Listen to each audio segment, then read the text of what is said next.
So heaven you are. Sorry, be a Bawamwa. Yenny Yesu Christ of one dance here. Yen just heaven. That's what you could. Christ, unto me, say Holy Spirit to walk. The Holy Spirit unto me of Wawa. They come what to say, oh yeah.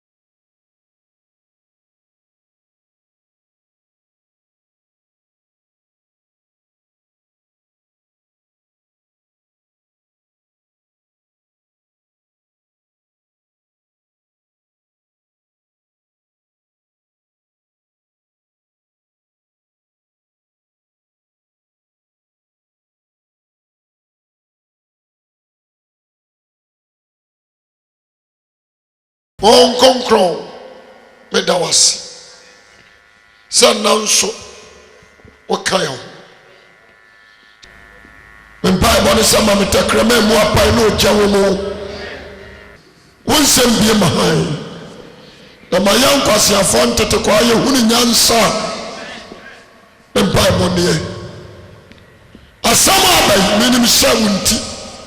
Ebeko wiase afanai.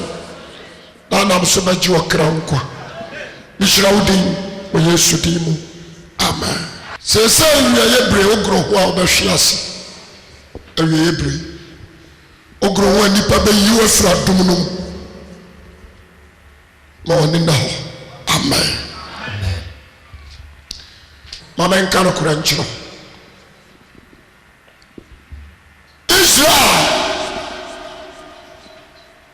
Israel a nation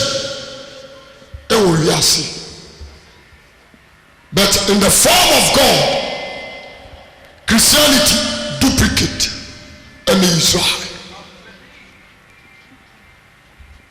a fake, Christianity a original. What you say? Amen. Moses, Exodus chapter 7. I don't call Egypt. Say uncle fighting Israel in free home. What Daniel Moses Nyankupo? Moses is fake. When you nyame, or Daniel is not God. Jemeso amen. Amen. Or smart Christ. Abasa so much in free bone someone said. Christ your original. Amen. Amen. Amen. Moses confirmed on him. Jesus Abba Satan. Moses ani Muslim abosom makoma kudu. Ediapo Moses defeated him. Christ said no only abosom. No only Satan and then the angels. Christ woman no Bible say ahoho nyina akogu no so wa wura wangu e defeat you. Christ defeat Satan am agene nsam safwa. Jemeso amen. Amen. And you wanna walk a samado adu ambassador called paradise. O defeat ahoho ma wasa sinso age yani ana Satan de agu afiase. Jemeso amen. Moses be pipe ma Israel nantim omo nantim no ma bakema bossa nyame de say Israel esansa eye fake nti o de honam nneoma na shawo. Amen. Amen. Womu twa pokoko bedru Israel and what they say the land of Canaan. Christ are you original onante ponoso no ne dia Jordan mu ensan sapu be bie ma nipa ko no de esoro na bie amen sahotefo nkoso je me so amen amen ya original and you fake at times ya na mesre nipa bi season na ya duru so anya nim defo anya mede ne nim de awura na dwene mu oba nante nsamanfo asafu mu be wu akobo nsam gye mini hasami betume ama mo hasami yi Kristo akirawo oje me so amepa amen anya Moses yonko kurani Christ yo when you duplicate amen amen mama nkanya me so no kure akwan Moses ama wa mana obampaya mama na frishur by Israel for di aya no kure wo mudi sanya pan wa je nkwan wo say you fake oba John chapter 6 or so na Yesu abaka kire se nye Moses na mamo mana no yes no nyankopon na de mamo na pan wa frishur sane ani de mani pankwa yes it is someone on say you fake the body of Christ and you original amen Demasokasa amen amen you dey man at that time so we need the body of Christ will be kojim wama buta ya nsuo wo mu nomo eye physical thing Demasokasa amen amen Christ dey ono no buta no ni munya nsuo na firi baaye moja so amen amen moja na free ni moya de amen ojira afashe no da kase tie mo kase se sukom di obia omra me nchai na mama ne nkwansu enti oni ama na bro ho esi titibire ma o ya ba kase na ya de ababa no esunsu yes ana yanko konkuru bio na ye nnua ye nkuyaba konkro bia na ni ni paduam amen nyame na sia pomada ka so bio obetimi mu kasa amen amen watunsu mu Christ anante wonto madam Christ nante wa pomada ka na mmerechie ni mpapo moja ane ade pata bone wanyankopon nante se nkura sisem no mu bio umuno onam jemeso amen amen watumi and the order does biano me kan jam na you original na you fake is na obiso Israel no so ba konto madam wa okode keke bibie mfiri mu ma what you say the person be ni na ati ase amen amen ndi apamoda da no you will never be the one that you fake wakai a guide wo ebe you want to check Christ and the idea na ko me person who ni say if you Adam redeem ebe so John the Baptist redeem the ordain maraso okora na want it jemeso amen amen if you Adam redeem ebe so John the Baptist redeem do di mara no sokora no nya de ebe antene na kanade ko obi ko Yesu so ura de na menya no menya dankwa o se de na mo se tra mo o se mra nsam no so be firi mo fresh ma di ni nyina so Yesu ka tra me sa akawade ko se sadia no wa nya enkwa no so nya de ebe and the law of Moses is a life enkwa nya de na de ba ko no enkwa one Christ amen adia ba ko no say Jesus and the nyama nwa say John baka say ni mu na nkwa ya de obadema ensani ani ehuru ni aso a ete efi na kura ya kawra de adwene na akyerew wa koma abafa ne fa de me so amen men kyekyerew amen so bi ka tira o say dabi asucha dabi akatra nsa me so oboa na nyina ya pe e wa Awurade Yesu Kristo nim meme ndani asom nyame fato ya de adekyee wo hoi asiansi a yɛde wɔsoma yɛ n'adwuma Christ ama dabi wate na dabi na Christ ba yɛ saa mmara na gu gyeme so amen epɛ sɛ na meka de kyerɛ wo da biara da ani Kristo nante Christ pɛ sɛ wɔgu saa deɛ no ɔka sɛ menem wɔ hɔ ɛna ne nyinaa kɔsi wiase deɛ mɛ Israel time na yɛ memenda no opie but the Christianity time wɔse wɔde ne mogya ana abɛte n'asafo ho nti ɔne yɛ na wɔ hɔ na ne nyinaa all the days 7 days ɔne yɛ na wɔ hɔ nti da ne nyinaa yɛ holy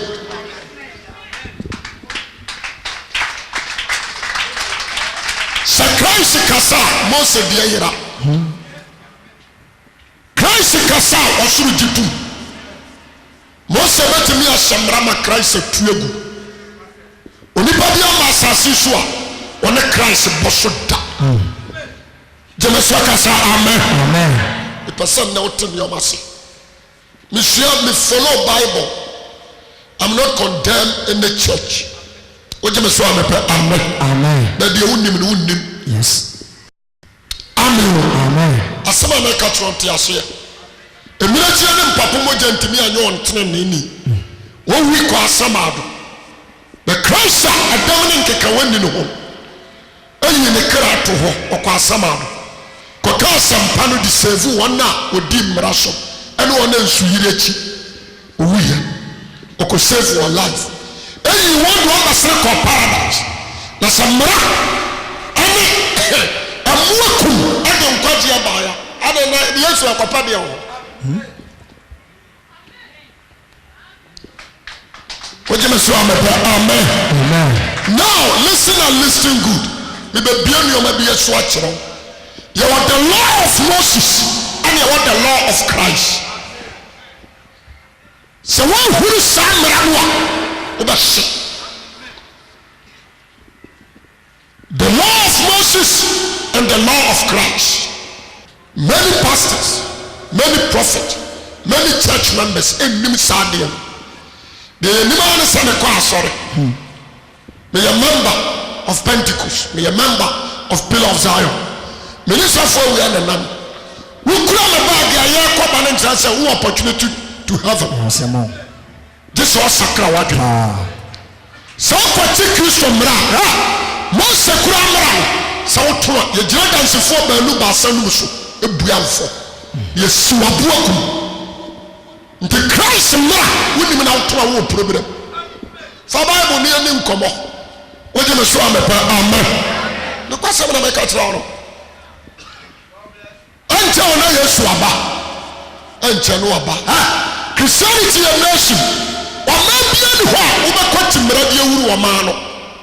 Dana, you were lost. Dana Omra. And only a person did the Samuel court. Another boy. Okay.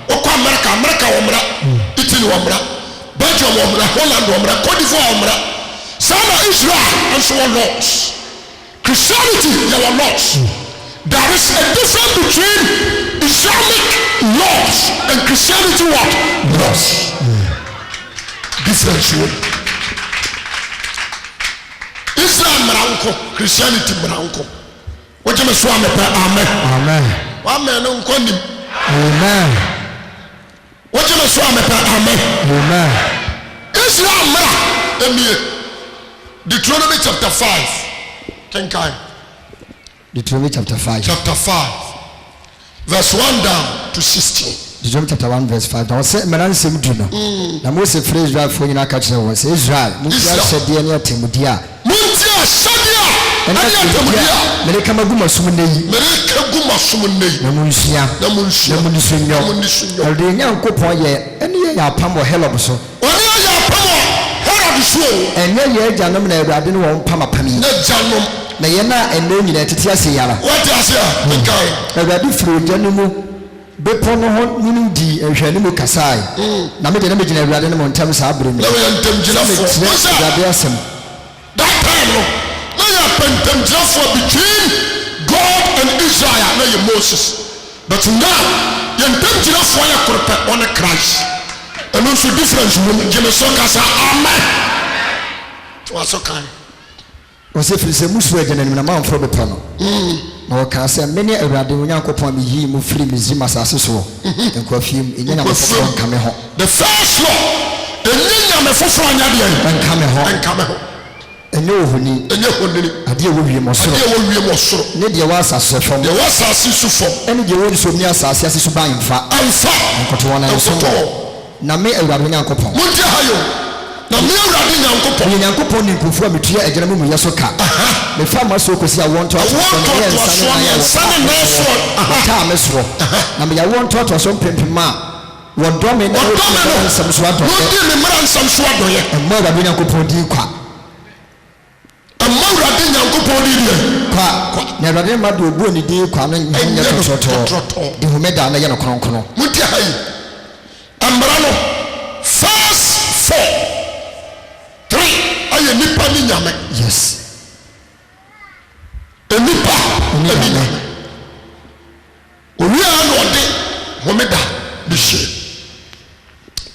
amen ana fɛ ɔba nipa ɛne ne nua nipa yes oje me so amepɛ amen fa amara nsɛm do a agya kenka di homeda na yɛ no kronkron sɛ de awurade nyankopɔn ahyɛ wo ɛnɛ nsia na yɛ adwuma na yɛ wadeɛ nyina na dɛ ɛtɔ so nso no yɛ homeda ma awurade nyankopɔn ɛyɛ homeda ma awurade nyankopɔn ɛnyɛ adwuma biara wɔn ɔba barima na ɔba baa ne wakoa na wafra ne wɔnantwie ne wɔfunu ɛne wɔn mu nyinaa ɛne wɔhoɔ wɔ kura pono ɛne wɔakoa na wafra na ahomesɛ wo na kae sɛ woyɛ akɔ misrim asase so na awurade nyankopɔn de nsa a ɛyɛ den ne basa a watene yi wo firi hɔ ɛkyiri a awurade nyankopɔn hyɛ wo sɛ di homeda no de wagya no wo nani sɛdeɛ awurade nyankopɔn ahyɛ wo na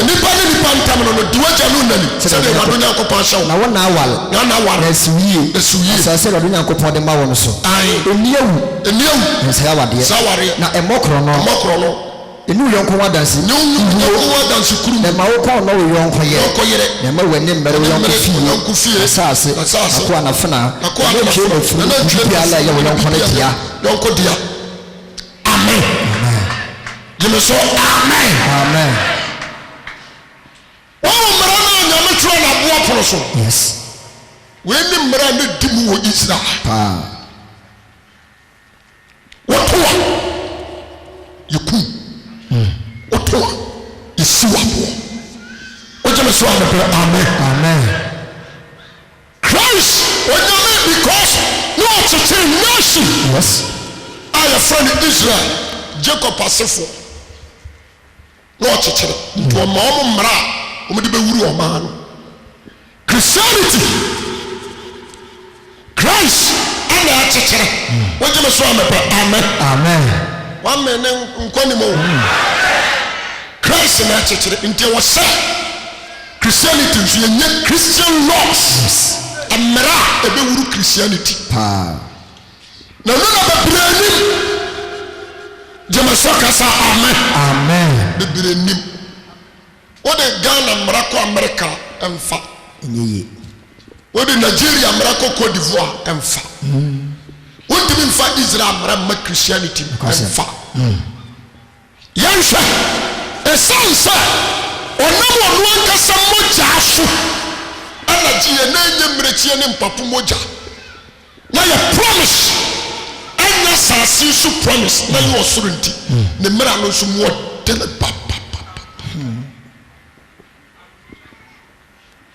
wogyeme so amepɛ amen wotoa wobɛyera wotoa wobɛhye wogyeme so amepɛ amen nsɔfo asɛm wɔadie mebɔ mpayɛ o ɛna Awurade Yesu yi ma sotere obɛgyina me nkyɛn sɛ kwasi wonim sɛ mewɔ mmara yɛ mede wuru Christianity ka kyerɛ asafo no sɛ wɔane me mmara a wɔdi so a mɛtumi ne wɔma nante amfa nneɔma nni ako wogyeme so amepɛ amen Matthew chapter 5 verses 21 down to 48 Matthew chapter 5 verse 21. Abufuo ni awudie. Obiantia ho. Obeka sem bi won mmere mu akere Christ o. Ba bi obedura obeka che o se mesew se. Na cha so started the mrane ma. O se sai abufuo ni awudie. Abufuo. Mose amranum. Di ono kai ya no se sai. Mo te se wo se tetefuo ni se eniyewu. Mose na di samra we ba. O se mwati. So tetefuo no mo beti. Se Mose se tetefuo no se anya dia ba eni awu. Se Mose ka eni awu akyere se wo ye Israel ya ntwesikan enkum Israel eni awu. Amen. Amen. Wa kan no krokro wa eni awu. Jemeso amen. Amen. Ana Christ abeka hu asem. Na obiara obedi ewu ni bedi atemu mufo. Mose ka so obi obedi ewu ni bedi atemu mufo. Na me de mesemo se. Mutsasie. O san mranas. Na me de mesemo se. Obiara ni bufu ni nia. Otere. Munia no obiara ka nsem sami na me de awurade mraso. Asemo. Wase na me de mesemo se. Obiara ni bufu ni nia no bedi. Obiara ni bufu ni nia no bedi atemu mufo. Odi atemu mufo. Enti sa bufu ya wudie o. Ebura wudie so. Asemo. Ubutimi fu. Oh. Ni patawa empata. Yeye. You call yourself Christ follower.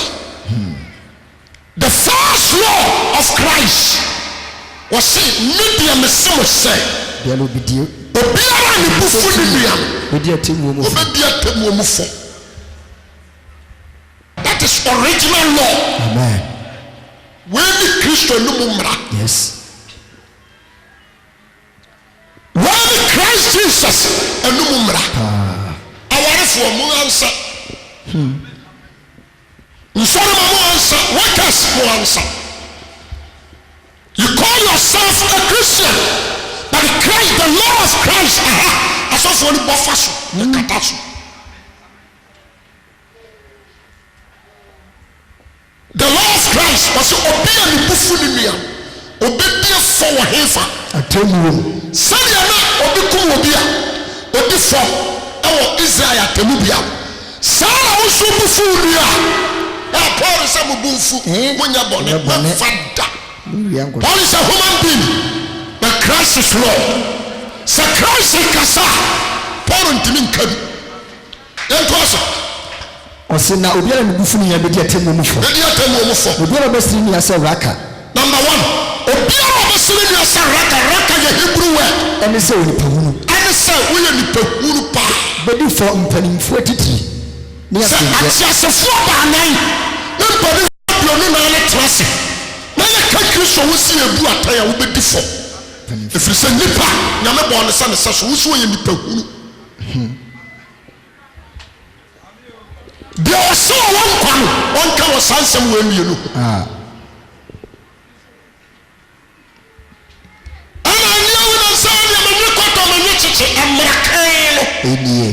Amen.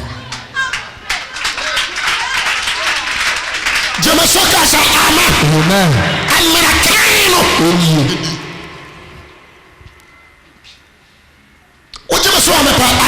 Amen. Amen. Oba kurabu afu yire utu kaja oba traya dai bosomi yansani ubu afu ku wonene na wote apade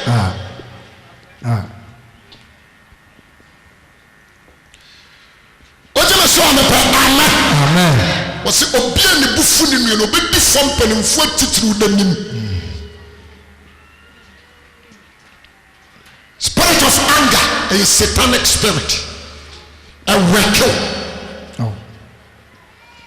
Ubutimi bufu ma adi bufu bobe prano. Na obiara obeka se okwasia.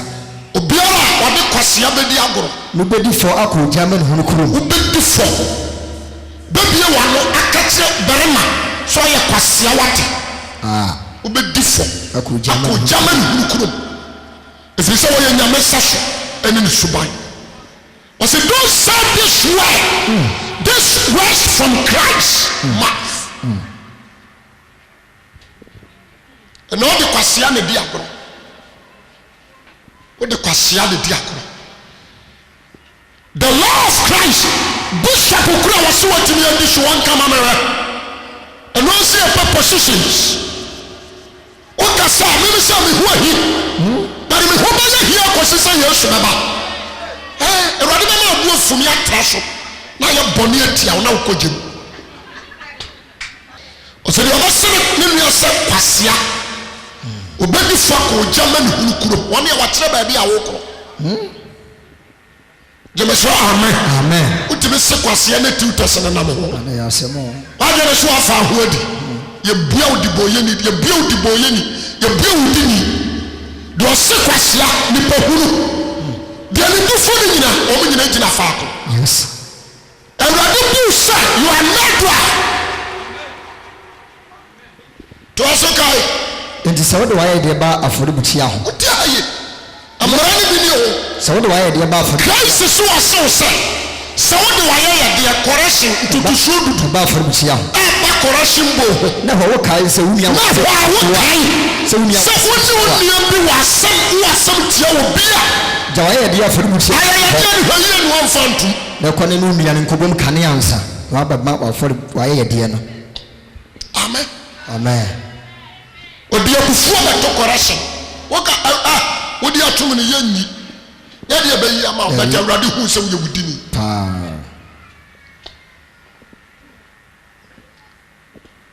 And not such a boy, and I yes, I deal with Christ and no awesome will do so. What do I be about? What can we trim say when you fear Ura? When the Nipebi was sent or say I did in front. Yes, that is the law of Christ. Amen. In front of Kura, Jam to form that one Nicofie, Conini Panamomu answer. And then Yamia, you are done for a bar. Far for one friend. Hello, at the side. What do you mean power can say? Because we are like I say. Hey, not the offer. I'm a part of the mind be a fatchan. Me differ. Now me am a come a boom for. Fatchan what? Fatchan. Amen. Amen. We are no other fat. Now they are two. Young should be a mother when you're bushel. Or so for a year back to deal with fear. Me I suppose what they take a conyomu. Because I'm on kind. A come out on the whole swine at the other. Sinko jato. What do you have to? I mean, I'm some power be a shoe. I'm the better meti. Somebody on the church in the show. And the God spirit also near him went to Oh. The person there. What you say? Amen. Amen. To us, okay. 25. We don't go to work on so. What can some be at one in the momentum? We don't go to work on so. I don't question the in the momentum. Send somewhere I can carry in your Kroboni, a baboon crow at the Muda. What is here? Yes. What on so do me could and I can catch you. Or somewhere I want to show in a walk on so. One in the momentum. And then the momentum. But the Kroboni in the end, you want to be one set. If you are a phone, now we move for everyone. We are also on Pamo Franco to prison. Say, Economist was only for the fire by Juma. I'm now what you are saying. Do your homework. Amen. Amen. Jamasoka say amen. Amen. I just said Tamuda. Say some way to buffer.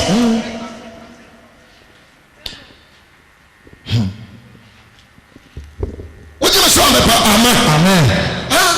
Let's say Tamuda. Say some way to buffer. So I did when you need the person that will be our team is so TV set to say yes. Be very clever. Amen. These laws are Christ are passing. That is the greatest law. It is what we quite see. Now that the home that no summer way when you swap a cup in some gym. No correct. When you cut up when you check when you man pumps when this summer way swap you win this one in a fake. Yes. The original laws is coming from Christ's mouth. Amen. Which is what amen. Amen. To us, okay. Verse 27. I want to say. What is our cousin? What is our cousin? What is someone say? Cancer warrior and say. na me de mesem se obiara ohwe oba saase na me de mesem se obiara ohwe oba na ne kon don no wɔsem na me de hana akasai Jesus Christ ono so pass no no na me de mesem se obiara ohwe oba akasai Jesus se owura ya kire oba adwamamɔ so pɛ na de ɔmo pa ne sɛ Kristo bɛka sɛ munsi ɔmo abo sɛ de Mose mmra na te san so ono wo the real law nti pampre me yankuno jeme so amen anu pass no de ɔse wote sɛ ɔse nsiawade na me de mesem se na me de me Christ mesem se obiara ohwe oba ɔbarima biara wɔba kwa ɔhwe no na ne kon don no afa na koma mu dada mama bugu ha mama wa pata ya so Jesus wana se mra we wadi so asofo amo ha asore mpanimfo amo koba wana se samra we wadi so asemo amen asofo ohwe ho ase jesu oba bia nsi dwoma ansa na wakono aba papa unfirifie nduru amontre na ma wafa won wakoma mu awurade kan wotwere ade to o ma so wo yadwamanfo ne dwamanfo no se barama afa no ono awurade se ne mra ne se Moses se so ko badwaman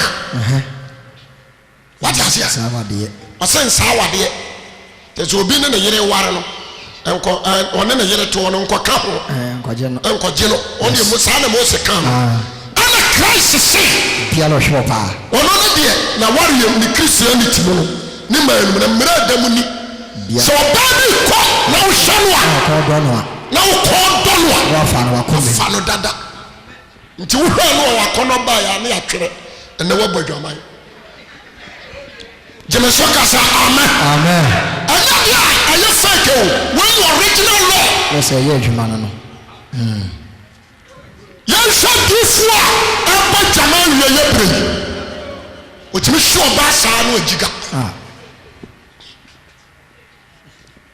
yari aguda yari agu abonten munya no na monfa adwuma otomato ho chacha de we de na to ofam so o de otwa mu ne correction on wa wie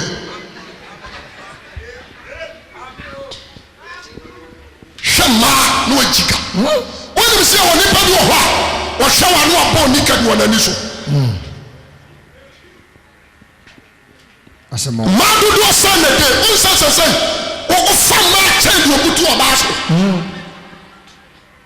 Ntẹ́ na Bible sẹ́ Job sẹ́ dẹ́ na mi fẹ́ mi ní nkẹ́rì ababa na David nso akakyerɛ sɛ Awurade katamani fira di bu hyɛ.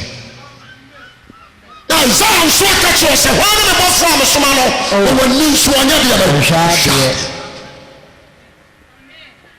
The law of Christ concerning our saying obi yere wo hwe no agika sabi mprodua sa mama obama timi sɔre wo trasem wonim sɛ jaman na wo bɔ you are fornicator what do you say we are virgin on for bada and all we hope no dia na ba virgin we are virgin bia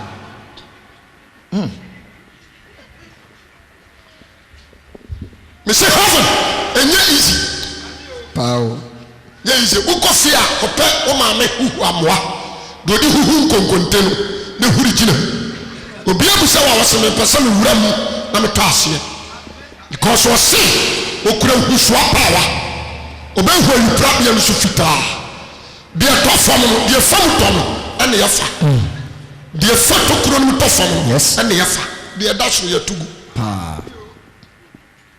so ba so ne abaso a bia fam ko fam ne ya fa bia ka sifu no no etu yes what you sorry what's that bia bodwama won ko hotel na ntrese o bodwama Satan deceive or the man who akono awura wo nti nsuo no kura won tobi wo pasa ga ni begina wona hwa na o memene ne hunta suo ti no ha na fo kodo amu aye fere ya ho amu aye fere ya ho kura wotimi hwa na anu agiga krama wo seje pao wodi so afa krama kwa dokra ma no to afa no asemo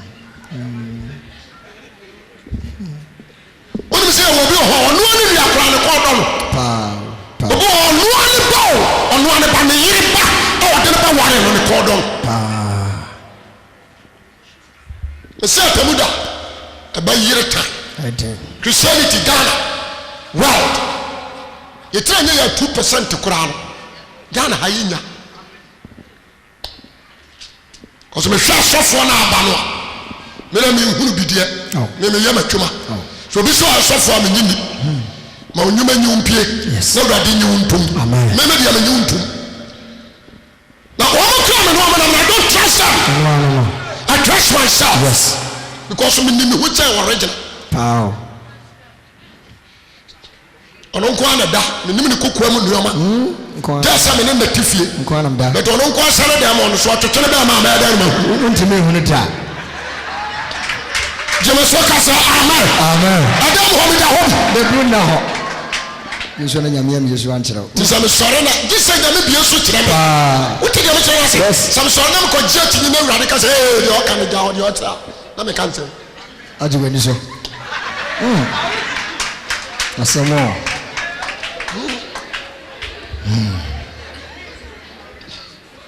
Ose di o shababa wo na ne kon do no fa na kuma mu ana wo oba no so sabama ne kon do wa o so ye dwamanfo na unim ba ko fo na ba dwaman e do na wo ya o tracti wo bie yo dressing be na o dressing look at this my Roman sisters obi hunu kwase ne pe eni ba ma bitrim so ko fra Roman sisters o twama no so o twamu Because in the dressing, a dear dancer say I'm friend. Yes. Or declare. But we Christians, look at you. If you remember good so, no send me kakituabi, no no since and ho. No see me on my young girl. But the idea na be a bonimu. Then you see in now go kwam. Me go ho. Na mrantie gusro e mene ne pachim pachuo. The assembly, what do you say? You can't tell my bama no kodia. Until you do fusa dress ya majama mem. Ya unso ni aje hone dia, you be in trouble. But the people who are ya can't to a jama mama no one and another. Yes. Into shama madudu a fa we day. Me madudu a fa wo ma kuma mu a day. Na fatress sense ho. Anu na betini am show dress ye. Show anu kikaye. Jemeso kasa amen. Show no kwasa na make no. And yet they are being attractive to men. Don't do it.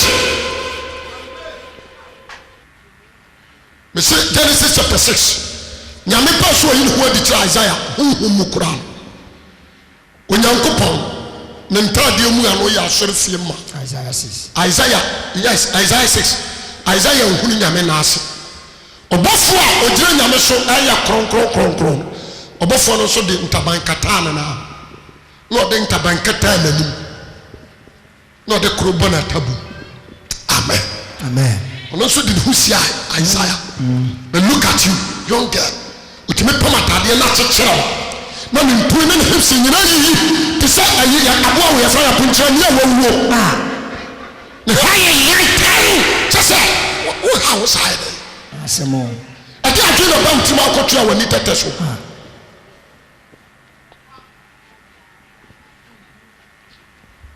amen o se di o shawo ba na ne ko do no wa dia bai fa na kuma mu o jime so wa dia bai fa na kuma ya sofo mu hwe ni yi yo na difo abai dia masa have ho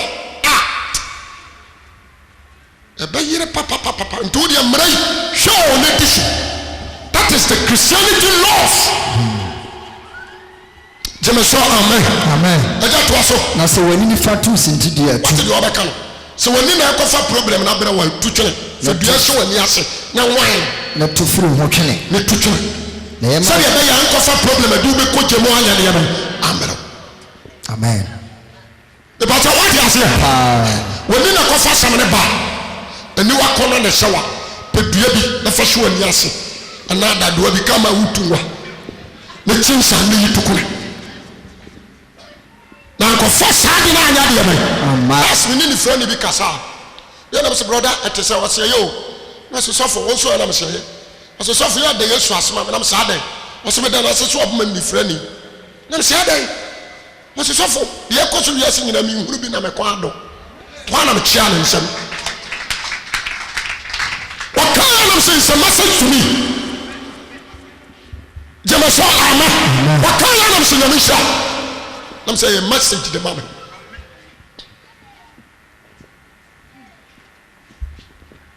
So for them say tell pa I'm saying Yamisha. So me tell tell my head am obi aso me say from me na me chia. The person me chia na me come agene kire wo. Ya da Yesu asema so bom ni frani. Na me say dan was share so for no me ko so wi ase no me huru bi na tractor na tweme akoseyim ma sonko na bitie so ma ba ma kem pose metie nyame ase je me so kasa amen abrantia wan hwe ya ho wan hwe ya maba we wo dia ka ebi skirt si a wo hwe body na wa bo no wa sra ni nyina odi biribiri wani so abatwa wo adwuma mu pani wa secretary wo de baba betra wani do ba ya no ho wa hwa office ho wo be jeje jema so kasa amen wo de baba betra ka mu wani ofro trotro wo yesi ana ne piepo nyina ho no de abetra wani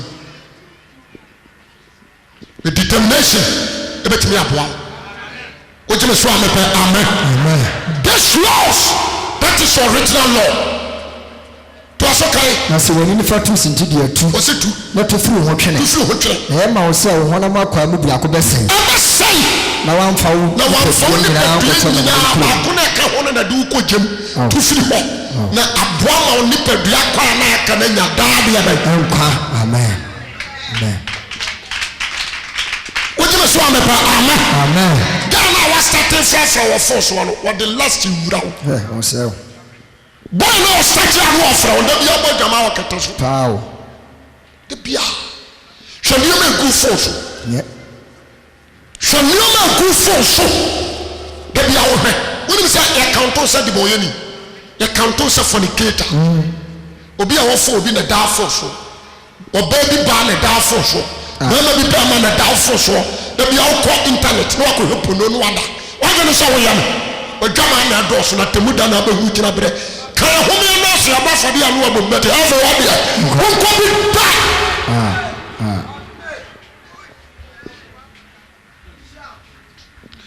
odi abo wa gama na budget amai I'm not against you but my na for this spy ma aso dem hwem ma ba wa bia fa na tiri kwa kafom na mini bi to ho ntasuo o wie na abehu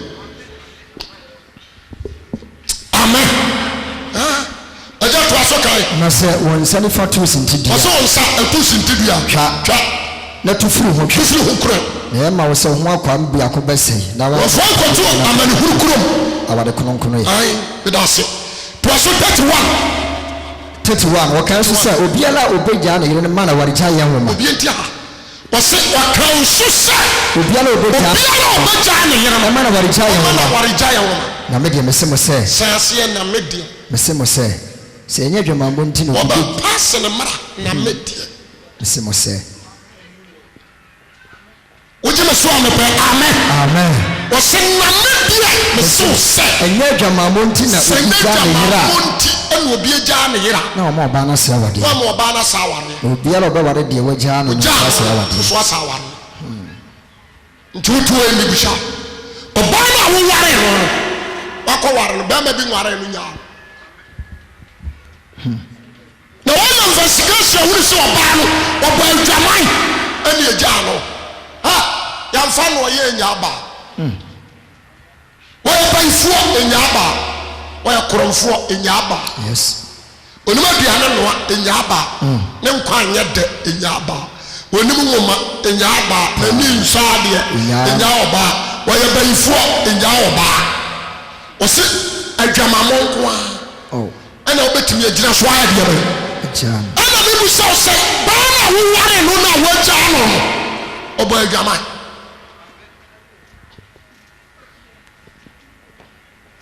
ba na wo tia tare no wono oba bi agya yo oba na woni ni gya ye no wo so oba na ni nhwade no wo gya no emra so ma na kwan sa yes to bi oba ware sa oba na okro oni akra sa ware eno bi oba ware ba ma no so wa sa ware woni mo a uko gem ya fro ware sa yefo wojeme so ambepa ama ha asema mi kan ya nkwa no owuo wa pa na abefa na de so fo wi ani ba dia na se sori yentime ma na me fa wo ba ni asema me nya do ni sa me do ko have no me dia ni sa maka sampara dia ba na wafa na Christ abepeja wo do ya dia ba akọ yes e ma me do obi ko amen me kura me jimi am nkobi asema wo kan me ka ho se me hwe oba na me nya kono amabodwaman yes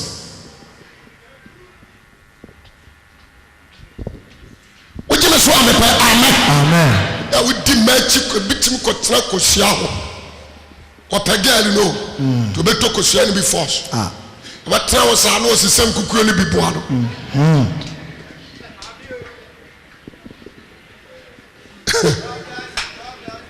gana beto ko hia no mala pa na 12 why no si bench ne so man kan so so opelo no mene gana huntasuo timinka adeon Jama doso. Jama so amen. O say that be a prostitute. Why you so at hotel? Aye wa wo che oba na akodo no. O dressing. Ya se nku wo so de sra wajai. Say the be ya wo be bright. Na ba ma bi ehu na wa che no. Ko so sa na wiye wo ho. Ba wira nya me de ma akra se nye. Na de bi ato aso na ha tententen. Na ra no ano de wo nto aso. Na no so nya nya me na de ma. Ono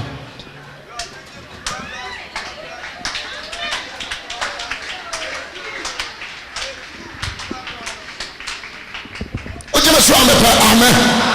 This is a Christianity loss. Ha, wudi mo se mra ni nyina so na sa mra we ni so a obeko gem. Mo se dia no to a ni ejire nipa ba no ba san no masam so de ujira sandiya e wo Israel e bu fosi wa bo ekum. Ba Christ dia yi no so to e de ujira mpanimfo duone na atiachefo ba na nanim. Christ tinadam ye buata tam watu gem ha musu awrade jeme so amen amen but what you possify na cry this loss mani nyina mu tiri me recite yes mentun ka utiri ni Kristo na ana na ne mra de ope ene ne onya de ba na siwi amen media me say ade bia Christ me bia so atere me no asa me nto sabi wom jeme so amen aja asi wakasema no create verse 33 wako 33 another law first law second law third law fourth fifth law bio what is also tifo ne say enka ntamhono o se kenka he se nka soro nka ha nka mawradu nyankopɔ di kwa o se bio mate se o se tetefo ne se nka ntamhono na fa wontanka de ma na fa ntanka de ma wurade na medie mesemo se saase na medie mesemo se oba pass ne law saase na medie mesemo se monka ntam kra wote o se na medie mesemo se ntam na nyari abai nka o wonya me so eno nyame me do nyame me kawo nan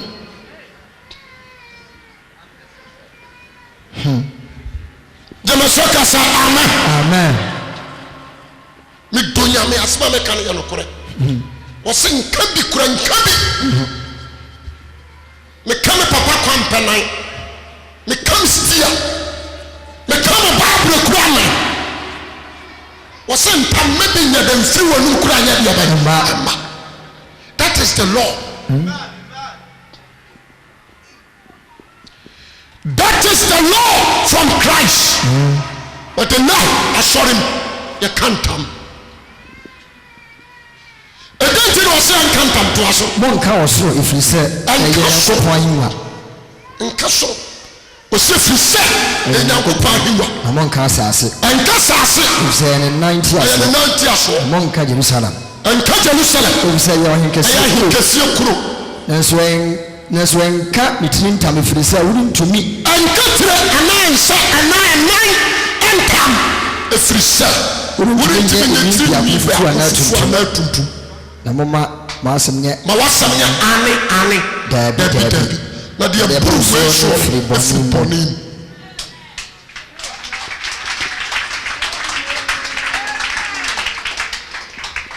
mu munyima no medɔ nyame asɛm a meka ne anokora ɔnka meka mpapa nan ɔnka nti woyɛ mmara so difoɔ anaa mmara to ne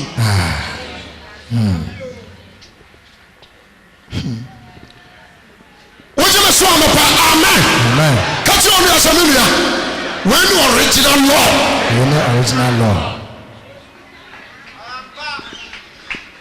John fansa hyɛ wɔ ɛbɛtoa so deɛ Corinthians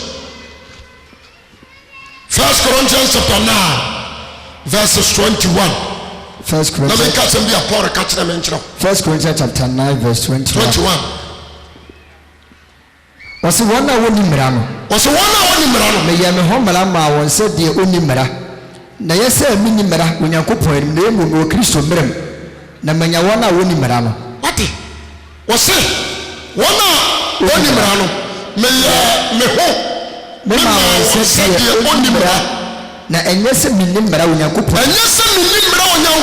anim wɔ Kristo mu na mmom mewɔ Kristo mmerɛ mu na manya wɔn a wonim sɛ wɔ mmara nam Mose so bɛyɛ Nyankopɔn mmara ɛne ɛwɔ mmara Yesu Kristo de ayɛ aba nti Paul ka ne ha sɛ wɔwɔ Kristo mmerɛ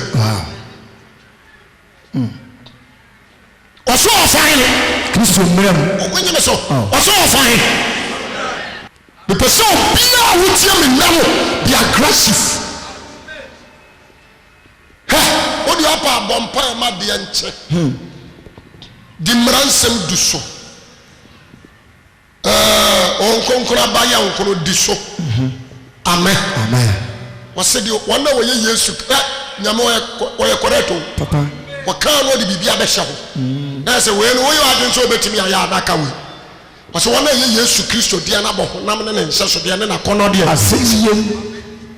nti sɛ wowɔ dɔ wowɔ anigye wowɔ abɔgyekyɛre wowɔ ayamye papa yɛ ahyɛ ɔma gyidie wɔ mu wodwo bɛtɛɛ na sakɔnnɔ ɛhyɛ wo so na woma ɔne badua dada no asɛ nnua mu a nkwagyeɛ wonya ɔsɛ wɔn a wɔyɛ Yesu Kristo deɛ no abɔ honam ne nhyɛ sodeɛ ne nakɔnnɔdeɛ abɛsɛ toti ha na last ɛtu mu a God spirit tell mu ɛnyɛ you need to push out tiɛ tokona wogyeme so amɛpɛ amen honhom pɛ honam yɛ mmerɛ wɔn aka kyerɛ wo honhom bɛɛ na pɛ na honam yɛ mmerɛ honhom bɛɛ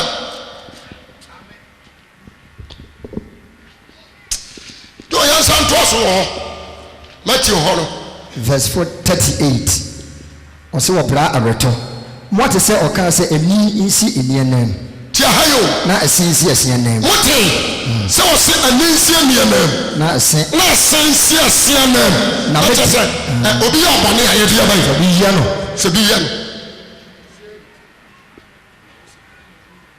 obi yɛ ɔbɔne a fɛ bi yɛ adeɛ aba yi ɛyɛ no ɔwonyɛ so fɛ bi yɛ adeɛ aba yi ɛhyɛ no tia ne so ka ɛna ɔsɛ sɛ ɔse na medeɛ mese mo sɛ sanseɛ ɔsɛ na medeɛ mese wo sɛ mo ne ɔbɔnefoɔ nni asie obi yɛ de bɔyɛfoɔ na ɔde ne ntɔkwa ɛbɛ foforɔ a fa nsa gu akyi ne twam amen na de ɔpae ɛne ne nyina nyɛ exchange of words ɔde de ɔtam ani bi ɔbɔ wɔ mmɔde bi ɛne ne nni asie amen ɛno nso na montimi ɛden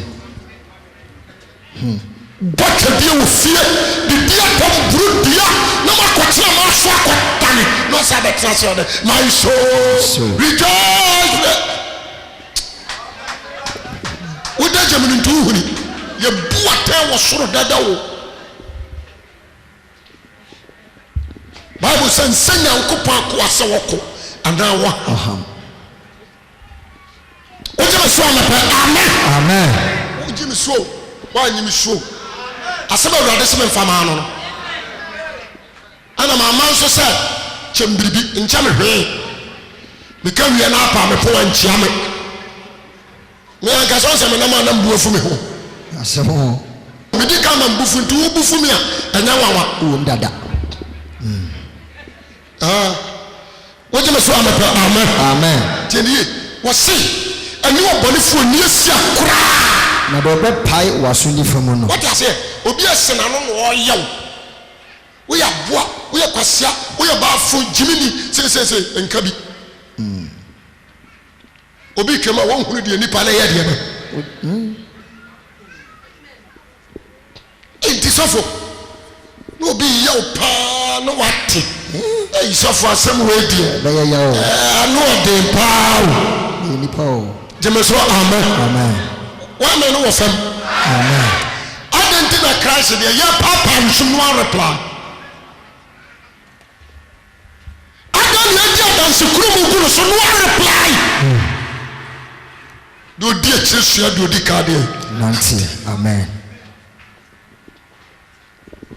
tell what said your power so ni fam no dane ya kono so man na do person woni udi asem na waje wata de nsase no man fa wata de kata so no so fama no biara ba se woni ne nanti kwanse ane me nanti kwanse ba kono ni komi de osra wo no man na do person ofra bo ha de no enkama na no ho amen opaso ofra mo ha de me pade we afiri ho wo bi fama no amen what the man no so ntia ja no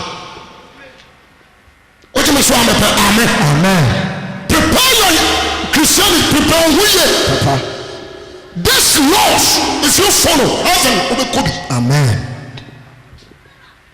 nothing another one what's that dream but you dream about amen dream about you want to me amen the shani ni power brain akoma se so obedu so amen o say you can try oda asafu mu kura ba na me nkan ho asem da ko se se urade bi esu kira mi. Be very careful. Christianity, your bylaws.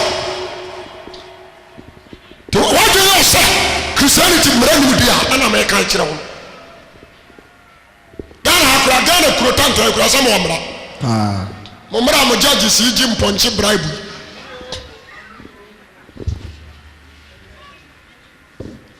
Ya judge no onye saturunsa yemo. Wo ko fasia di ni ko a wonya ni secret. Obowa. Akwana okoto pa omra Yesu wo nya bi ono kra ba sa ache no yes be sa ka no kra che wo obakemma wana ane na wasam wo fie busumi mu afimu nto mo atade nso ya ma show ntoko uwi ana asa ka tos nti ya won fare ya won fare na dafo on fare otimi esewdu anu obi akwo ni kunu ho nyama na ko se ne pa wona ba se ne pa nso ko siesi uko methodist uko assemblies uko roman da bia udira pona nim ko je community obi utakra makakraka da bia ko je poso kwa no aje di da Yesu baba awurade da Yesu baba uda nna ma ha wa kan se me so fo wi na kwaso me me kra nkwaje awu aduma o me asampa ne ka tso wi na wa nsuwa me me ba to se wo fo ba kra me nka hu ko so de wo se me ka bia ma ya de ba ka kira woni se mu kuso ma wo me nsa firi mo ja ho so wu na awurade mu ni fo de wo se me ka bia no Zion makatsa mu Ghana akasa tse Ghana fo na you operated asi 43 do watamfo afei the balance loss 43 do watamfo oso do ade ala watamfo there is a 7 loss already yini nyina fi mo semra no eno no ba kire ne dia a wo se dufo 7 loss 1 2 3 4 5 6 7 That is perfect laws. Perfection laws. The do your patricium and Sashmadi and Riprako, a gentleman, and none be a tria. The woman that cron, Samrawi, Bubako Korasu. For Nikaria Baba or Konakon, or so be you at what. It's a master Mranoswa and Lulu. Yes. There's a master Numasam Valua and to Christ. Mama, you shall accuse so soon yet. And the Corona Yapamuni yet. The Crobian water empty. Down and no empty, down our loss. The same as Christianity. What you do when we deal? When we say we are arm robber, when we say we are steal, we are come for. I do not want we are deals. We are deals, connections. When you say you come for, you come for arm robbers. You know, say more than Ghana, they want your connection there.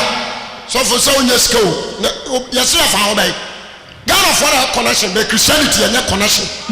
Nti so wagye ne akonomo prayer bu nkwaje Kristo di amawo so wan hwe nkwaje akasa Yesu di amawo a you lose wagye me so amepa amen nti so ntime nwane Christianity a God free mu na ko du ko siasem ho America ko ntime ko transfer America mran ko so wagye ko transfer ko di fo asem ni mra so omo kada séjour kada travailler kada commerce kada séjour ana kada commerce aya 7 sabako kura kada residence ana ka wa 7 sabako kura ya ba chew we the sense ne kire na ba kura wa ba chew de to so wo twe passport wo ho ani mudi was passport wa kapo wo je no last one was passport. Bonsi adia gu saku kuo jemeso kasa amen onu Ghana we are secure ababa way abasa ma bi o tu fie wanya kona ma no anya mama ko de wa kono e ma no wo dia de tire wo mo a cha se wo sabi wuja wo nan musubi de tire wo mo e ka wo dwe mo wa afafo brabo na so wa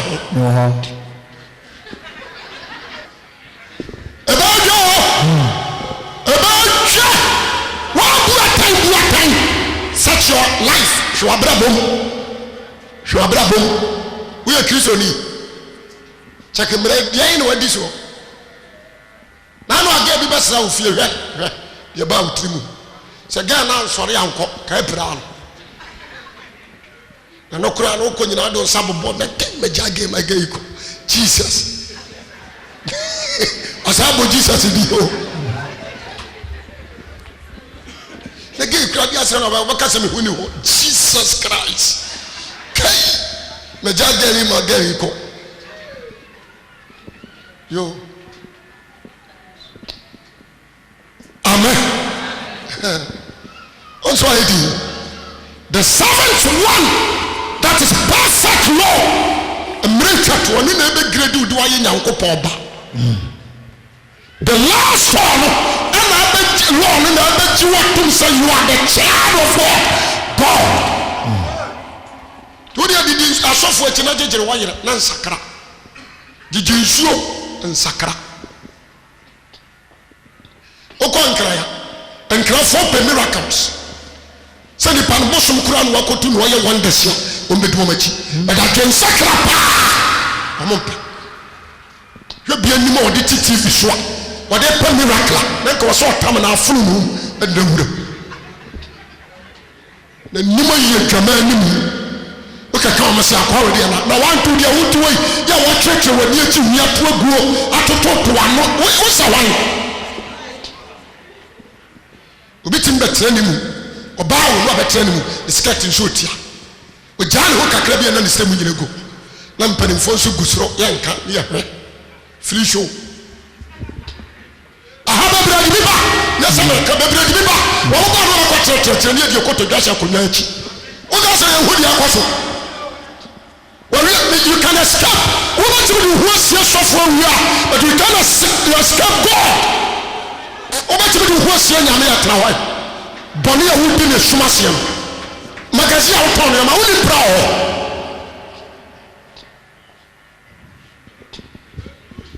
Oji be so am pe. Amen. I saw them ha. So guess he sa. That said you see. No so him sa. Get bia wo ya wadwen so open wo ngan si ni po. Opie so okodo sa na so atwa. Esa wo ba sorry. Ya o. Ahwo. Oye se mmire no. Adeon. Oye de pie ko Johnson by force. So Johnson no. Just again na pie nti. No girl no so de akọ nim so obi di na chi o. Because I'm so my too many sa. Eye pa so aba. The poor I am who what wajiga no jira on. Wajiga. Asore bajiga.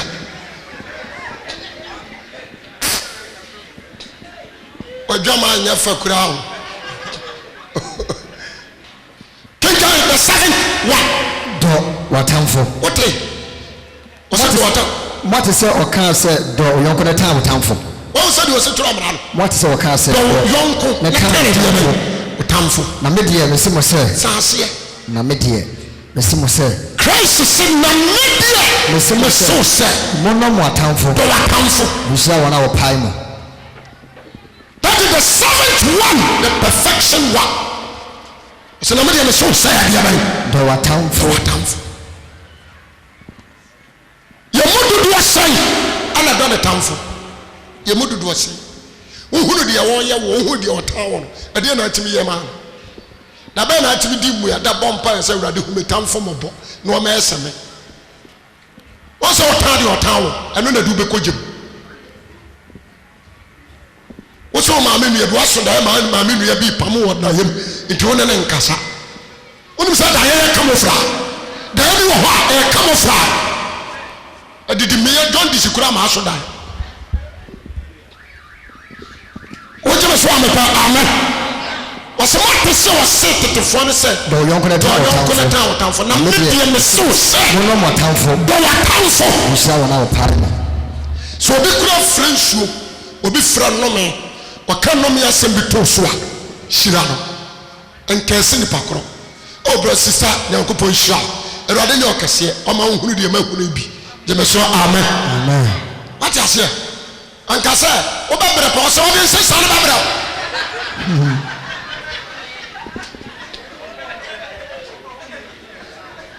O ba bere pa back to the sender. Na say mo bu kan ye. No le ka. Je me so amen. O ba bere pa amra wa wo so. Me pasa wa wote hanne busa mran samu ameke kai bia yi na wote bim wo which is so amen. Amen. One of the first time ya was said ya wadono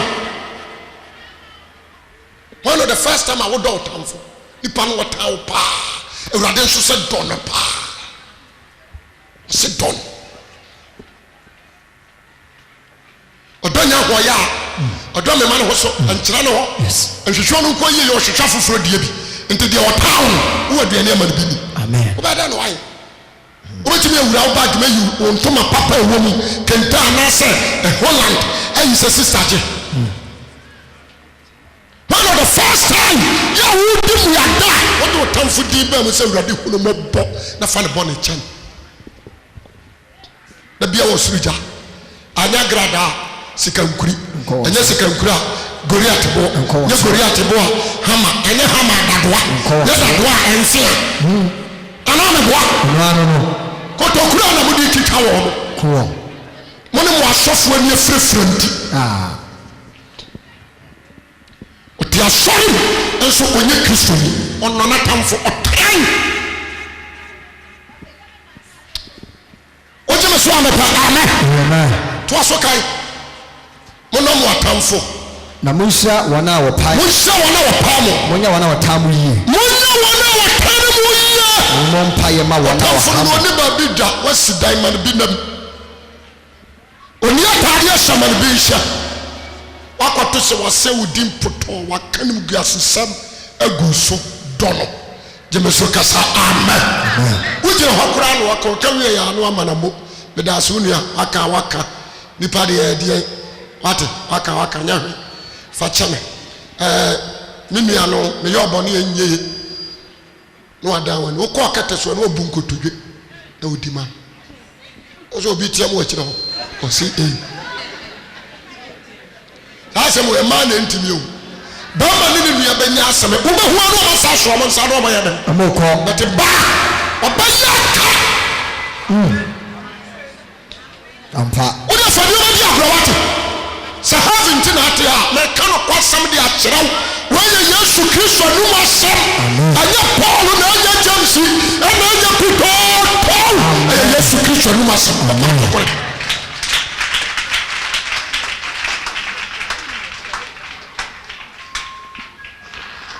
sanka ya bati fiso ana ko amo kan sam we akira nipa nke nipa sesa woni sanka nipa sesa sanka ya ko so damu ana ya kan sam we akira nipa ke hu to nipa so e Kristo no masem ye jai ana ya nenam Psalms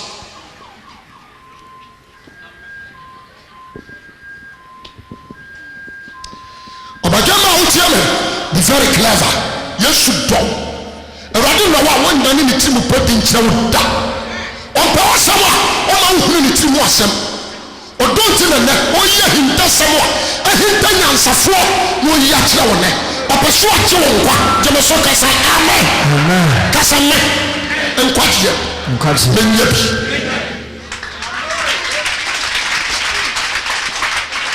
ɔsɛ dɔ watamfo Misha wana wapamo na mwenye wana watamu ni hii obi a watamu ye ni mmpaye ma wana wahamo bompaye ma obi a odi unya watamu na watamu moya moja awoso ne na moya moja awoso ne ma ifisa mani wiye pie ni pabone ni papaso na otonsu ogu wana wotere wana wonteso na sabodo wana wodomo a wodo wana wodomo akatua be na mo tujefo nso yes tujefo ne boye fo nso yes hara na sa mochia mu nua no kwala edi wo nam kwa na mochia wo ma de nya ne mo nya boroso tujefo nso yes boye fo yes hara enti mo nya pese obi ono mo na ka pise wo de mana damfo jeme so amen do wi apete sitimi ne nua adoye because one na koba what you say enti asema na ka cha ona no this 7 laws are Christ achemuno o kenka Christ de na boro 7 o yimo se die 7 yes and we trim samara no de no pese anya because what you say if you don't follow this command you perish that's so for the TV show kill your enemies God around you say love your enemies wow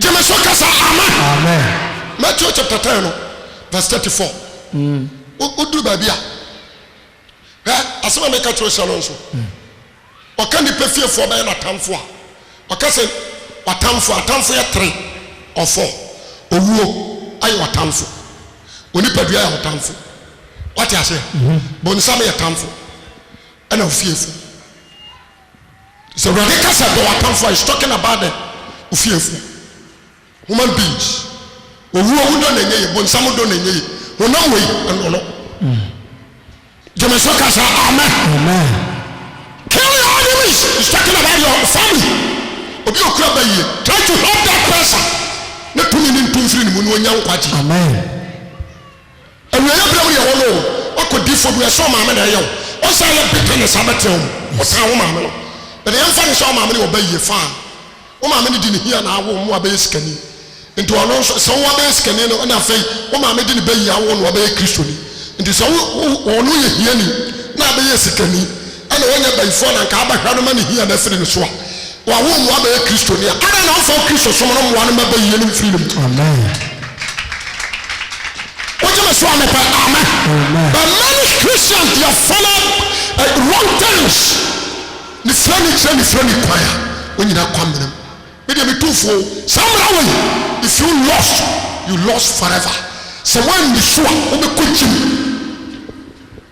ya kono fiumu na nhama na wakono ma amen nhama ma nti bible say eno wiase ananu ya ma ya de ba wiase so bi doko wiase jale dan na dan ndio ma wo wiase nyina no eni wakono wona makono asese mu ahowa mfreja efi wiase wiase ni na kono de ni aba ya de ba e ba cham na do ba yi onyankopa pede betra wada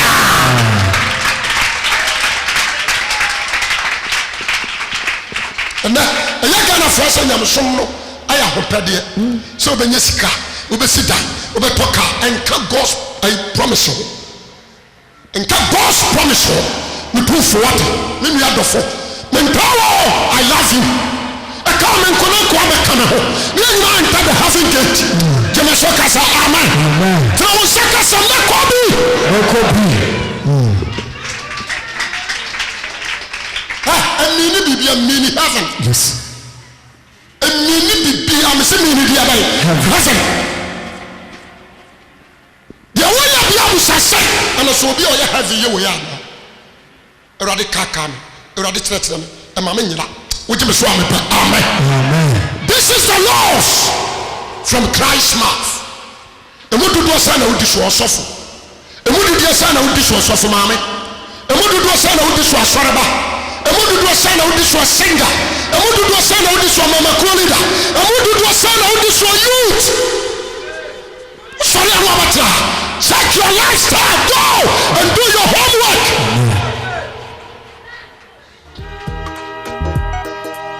wadia uye ubebu wateye shawa bravo ye adia uye ubebu wateye wadia uye ubebu wate olie shawa bravo ye